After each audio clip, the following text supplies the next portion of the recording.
a brand new book for us, and this one is a fiction story. I know we've been hearing lots and lots of nonfiction in social studies, but I wanted to break it up just a little bit and share an Ojibwa Cinderella story. So this is kind of like, we know the story of Cinderella, but this is called Sootface, and it is a Native American telling of Cinderella. Sootface. Once, an Ojibwa man whose wife had died raised 3 daughters alone. They lived in a village beside a lake, deep in a forest of birch. The sisters were supposed to share the work of gathering firewood, cooking food, and sewing clothes from skins their father provided. The 2 older girls, though pretty enough, were lazy and bad-tempered. When their father was away hunting, they gave most of the work to their youngest sister. The flames from the cooking fire singed her hair and burned her skin. Sometimes her sisters beat her and smeared her face with ashes. They made fun of her and called her Sootface. Soot is like ash, because they put the ashes on her face. Poor Sootface's eyes were always sad and tired, but her sisters only gave her more work. At evening, her eldest sister cried, "Hurry, lazy Sootface, fetch some wood to make a fire. Cook the deer meat, for we are hungry." In the morning, her middle sister said, "Hurry, lazy Sootface, clean the ashes from last night's fire. Brush the mats, gather berries, and bring fresh water. Our father will return from hunting soon." When the hunter returned, he saw poor Sootface and asked, "What happened to my youngest child?" The elder sister said, "That one is so clumsy, she fell over her own feet and rolled through the ashes." And the middle sister said, "We tell her to be careful, not to go too near the fire, but she will not heed us." Sootface was too afraid of her sisters to argue. She just kept on working. All the while she sang a little song to herself. "Oh, I am thinking, oh, I am dreaming, that even ugly as I am, I will someday find a husband." Her sisters took the best skins to make dresses and moccasins for themselves. Sootface had only scraps to sew into a skirt and a worn-out pair of her father's moccasins, grown stiff with age. When she walked to the lake to fetch water, the young men would nudge each other and point and laugh. Now, there was a mighty warrior who lived with his sister in a wigwam across the lake from the village. A great medicine man had given him the power to make himself invisible. No one from the village had ever seen him, though they saw his white moccasins when his sister hung them beside the door flap. They saw the flap rise and fall when he entered or left his wigwam. The villagers knew he was a great hunter, for they watched his sister skin and dry all the deer, elk, and other game that her brother brought her. Though no one but his sister could see him, the women of the village were sure that he was very handsome. One day, the invisible warrior told his sister, "Go to the village across the water and say that I will marry the woman who came to see me. This means that she has a kind and honest heart. Each day I will carry my magic bow. The woman who tells you what my bow and bowstring are made of will be my bride." His sister brought this message to the village people. One by one, the young women came to visit the lone wigwam.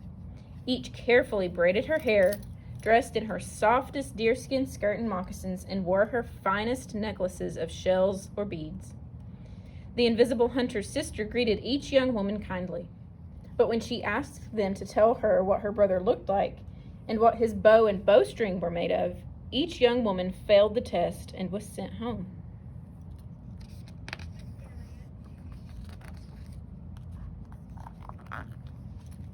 This went on for a long time. At last, Sootface's eldest sister said that she was going to visit the invisible hunter. She brushed her hair until it gleamed and had Sootface braid it for her. Then she went on her way, wrapped in her best deerskin robe and wearing her finest beaded moccasins. She met the hunter's sister beside the lake. Soon they saw white moccasins approaching. "Can you see my brother?" asked his sister. "Oh, yes," lied the eldest sister. "What is his bow made of?" "Birch," And with what is it strung? Rawhide. You did not see my brother, the other woman said. The eldest sister went home in a bad temper. She yelled at Sootface and gave her more work to do.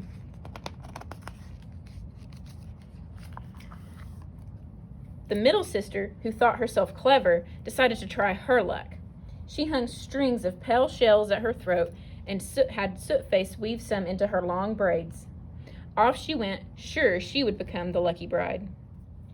As she walked with the hunter's sister, she saw the white moccasins approaching. Quickly, she said, "Here comes your brother now." "Of what is his bow made?" asked the hunter's sister. "Horn," said the middle sister, thinking of the finest bow she could imagine. "And with what is it strung?" "Braided horsehair," said the middle sister, pleased at her own cleverness. But the other woman shook her head. "You have not seen my brother." The middle sister arrived home in a fury. She scolded Sootface and smeared more ashes on her face.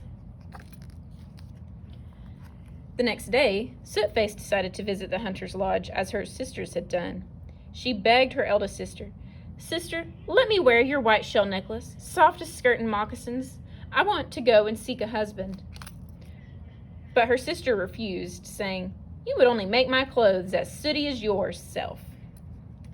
Then Sootface begged her second sister, "Sister, help me, wash and braid my hair so I may go and seek a husband."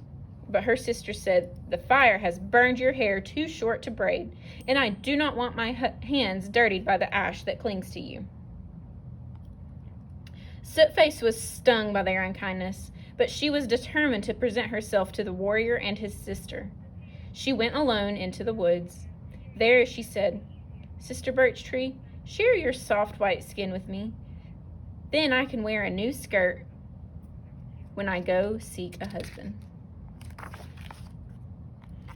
Sootface took strips of birch bark and sewed them together to make a skirt. She wove herself a necklace of wildflowers and soaked her old stiff moccasins in a spring until they grew softer. Next, she washed her face and hair as best she could. Her hair was too short to braid, so she added flowers to it, all while singing, "Soon I am thinking, soon I am dreaming that I will find a husband. I am sure it will be so." But when she passed through the village, dressed in the finery the forest had provided, her eldest sister cried, "You are so ugly and foolish looking. Go inside at once." "You will shame us before the hunter and his sister," called Sootface's middle sister. But Sootface walked on as though they were no more than chattering birds in the trees. When her sisters saw that she would not listen to them, they began to laugh at her. To friends and neighbors, the eldest sister said, "Come and see little Sootface. Her clothes are birch bark and weeds. Her moccasins are stiff and cracked, yet she goes to find a husband." Next, the middle sister shouted, "Look at little Sootface. Her hair is burned, too short for braids. The smell of cook fires clings to her. Still, she hopes to find a husband." Soon all the village was laughing at her, but the young woman continued on her way, never once looking back. After a time, Sootface met the hunter's sister, who was drawing water from the lake. She greeted Sootface kindly, and they began talking. Suddenly, Sootface said, "There is a handsome man walking toward us. Do you know him?" The hunter's sister said, "You can see him?" "Yes. He is carrying a beautiful bow." "Of what is his bow made?" "A rainbow." "And how is it strung?" "With white fire, like the Milky Way, the path of souls." The hunter's sister embraced Sootface, crying, "You are going to be my brother's bride and my own sister." She led Sootface to the wigwam, where she poured water into a big pot and mixed in sweet-smelling herbs. Sootface found her hurt and sadness washed away as easily as the ashes from her face. The hunter's sister gave her a dress of soft white buckskin decorated with beads and quill work. Then she combed Sootface's hair with a magic comb that made it long and thick and shiny as a blackbird's wing. This she plaited into braids. "You have made me beautiful," said Sootface when she looked at her reflection in the pot of water. "Your beauty was merely hidden beneath the scars and ashes. said the other woman kindly. Then she called her brother into the lodge. "What is your name?" the young man asked gently. "Sootface," the girl said, blushing. He smiled and shook his head. "Your eyes shine with such joy that I will call you Dawn Light. Today I will carry a gift of game to your family as a sign of our betrothal." Then his sister said, "Come, radiant Dawn Light, and sit beside my brother. Claim the wife's place by the door flap. From now on, this is your home." At these words, Dawn Light exclaimed, "Now I am happy. Now I am certain that I have found my husband, my new sister, and new home." They were married soon after. Everyone was pleased except Dawn Light's two older sisters, who had to do all the cooking and cleaning themselves now.